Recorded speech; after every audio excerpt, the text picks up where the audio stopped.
Ternyata dampak ditetapkannya Hasto sebagai tersangka oleh KPK ini efeknya merembet kemana-mana.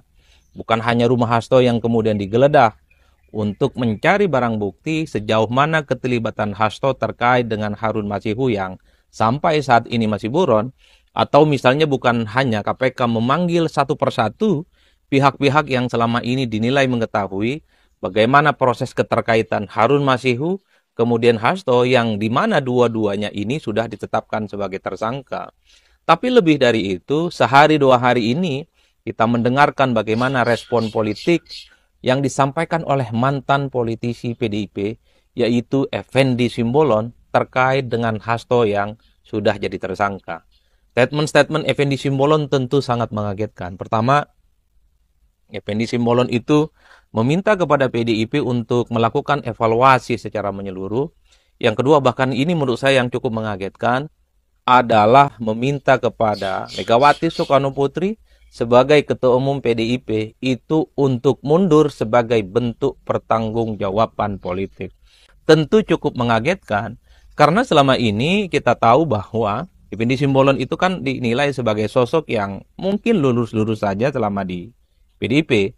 Jadi tidak mengherankan ketika Effendi Simbolon meminta Megawati Soekarnoputri itu mundur dari jabatan politiknya sebagai Ketua Umum PDIP, ini kan memancing reaksi yang cukup luar biasa dari PDIP. Karena apapun, Effendi Simbolon itu dianggap sebagai bagian dari Jokowi saat ini. Jadi tidak mengherankan kalau kemudian pernyataan Effendi Simbolon yang meminta Megawati mundur, tidak lagi jadi Ketua Umum partai, ini kemudian membuat perang terbuka antara PDIP dengan Jokowi itu terus berlanjut sampai hari ini. Publik tahu Effendi Simbolon juga dipecat oleh PDIP hanya gara-gara bertemu dengan Jokowi dan dianggap sebagai orang yang kemudian tidak lagi mematuhi fatsun-fatsun politik PDIP. Di Pilkada Jakarta misalnya, Effendi Simbolon itu dianggap satu mazhab dengan Jokowi yang memberikan dukungan politiknya kepada Ridwan Kamil. Jadi tidak mengherankan kalau kemudian Effendi Simbolon yang merasa prihatin terkait dengan kasus Hasto, meminta kepada PDIP mengevaluasi secara menyeluruh, meminta kepada Megawati Soekarnoputri untuk mundur sebagai Ketua Umum, itu dianggap sebagian suara politik Effendi Simbolon yang saat ini sudah menjadi bagian dari Jokowi. Itulah yang kemudian membuat politisi PDIP Guntur Romli menegaskan ini adalah sebagai salah satu bentuk bahwa memang selama ini ada pihak-pihak yang memang ingin mengaut-aut dan ingin mengobok-obok PDIP supaya tidak sekuat dan tidak setangguh seperti dahulu kala.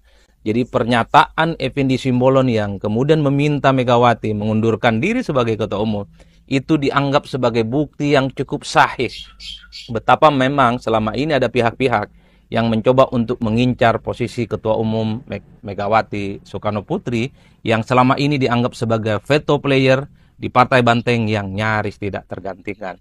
Itulah yang saya kira per hari ini publik melihat ini pertarungan politik antara orang-orang yang dekat dengan Jokowi dengan PDIP. Rasa-rasanya agak sulit untuk bisa dihilangkan.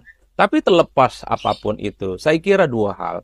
Pertama, menjadi menarik pernyataan Effendi Simbolon itu karena disampaikan setelah tak lagi jadi kader PDIP. Padahal kalau Effendi Simbolon ataupun ketika masih ada Jokowi, suara supaya untuk melakukan evaluasi menyeluruh terkait dengan PDIP, apalagi meminta Megawati sebagai Ketua Umum tidak melanjutkan jabatan politiknya, itu disampaikan ketika Effendi masih menjadi bagian dari PDIP, itu saya kira luar biasa. Karena apapun partai itu pastinya butuh koreksi, butuh reorganisasi, yang paling penting adalah mematangkan strategi untuk menghadapi persaingan-persaingan politik yang semakin kencengit dan semakin luar biasa. Itulah yang kemudian cukup disayangkan. Andai pernyataan Effendi Simbolon itu disampaikan ketika dirinya masih sebagai kader PDIP, saya kira itu akan mantap. Jadi ini akan dianggap sebagai suara internal partai, suara kader-kader yang ada keinginan untuk melakukan regenerasi kepemimpinan di level Ketua Umum. Sayangnya, Effendi menyatakan Megawati itu mundur setelah tak lagi jadi kader PDIP. Wajar kalau kemudian dianggap oleh Guntur Romli sebagai bagian dari barisan sakit hati, dianggap sebagai outsider, dianggap sebagai orang yang sudah menjadi pecatan dari partai, yang wajar kalau kemudian suara-suaranya itu sumbang selalu dialamatkan ke PDIP.